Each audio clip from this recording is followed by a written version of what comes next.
ओम नमः शिवाय शांताय करुणात्रय हेतवे निवेदयामि जन्मानं तंगति परमेश्वर।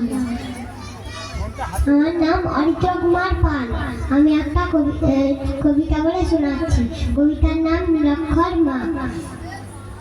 এক মধ্যবিত্ত পরিবারের ছেলে মাধ্যমিকে 95% নম্বর পেয়েছে। বাবা মাঝিকাতে নিয়ে আনন্দে চেঁচিয়ে উঠে বলল, ওগো শুনছো, পায়েস বানাও, আমি রসগোল্লা আনছি। তোমার ছেলে মাধ্যমিকে 95% নম্বর পেয়েছে। মা রান্নাঘর থেকে দৌড়ে এসে বলল, কি বললে, আমাকে দেখাও দেখি। তোমার ছেলে মাধ্যমিকে 95% নম্বর পেয়েছে। ছেলে মাঝখান থেকে ভট করে বলে উঠল, মাকে রেজাল্ট দেখিয়ে কি হবে? মা কি লেখাপড়া জানে? মা তো আঙুলের ছাপ, নিরক্ষর। মা ঠিক পড়তেই পারবে না। মায়ের চোখ ভিজে উঠল। আঁচল ঢাকা দিয়ে রান্নাঘরে চলে গেলেন পায়েস তৈরি করতে। ছেলের কথা শুনে বাবা বললেন, হ্যাঁ রে, এটা সত্যি, তোর মা পড়তে পারে না। আর এটাও সত্যি, তুই যখন তোর মা করবে তখন তোর মা দুধ খেতে পছন্দ করতো না।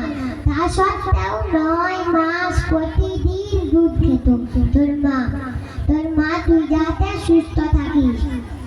সকাল 7টার সময় তোকে খুলে যেতে হবে। তাই তোর মা ভোর 5টার সময় উঠে তোর পছন্দের জল খাবার টিফিন তৈরি করতো। কেননা তোর মা নিরক্ষর ছিল। তুই যখন রাতে পড়তে পড়তে ঘুমিয়ে পড়তিস, তখন তোর মা তোর সব বই খাতা তোর ব্যাগে সাজিয়ে রেখে ও ছুটে গেত। কেননা ও নিরক্ষর ছিল।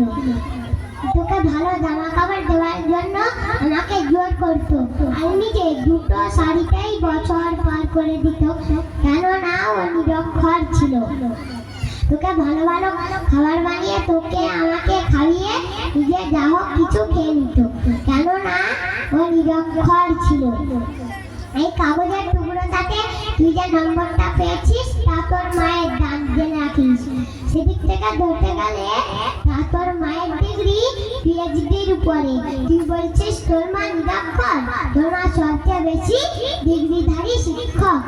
যা মায়ের পা ধরে ক্ষমা চেয়ে আয়। এলে বুঝতে মানুষের কত বড় অন্যায় করেছে, মায়ের বুকে কতটা আঘাত করেছে। ছেলে কাঁদতে কাঁদতে রান্নাঘরে ঢুকে গেল।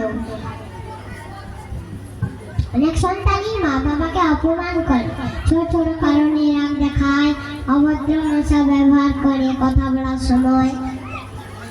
তাদের একবার ভেবে দেখা উচিত, মা বাবা তাদের জন্য কত কষ্ট সহ্য করে। তাদের ইচ্ছে, সব আয়সী জীবন, সব অভিলাষ জলাঞ্জলি দিয়ে অবদমন করে। তাই বহু আত্মত্যাগের মধ্য দিয়ে সন্তানকে মানুষ করে তোলেন। সন্তান প্রতিষ্ঠিত হলে তারা কতটা খুশি হন। তাই সন্তান হয়, মাতা কখনো নয়। নমস্কার, ধন্যবাদ।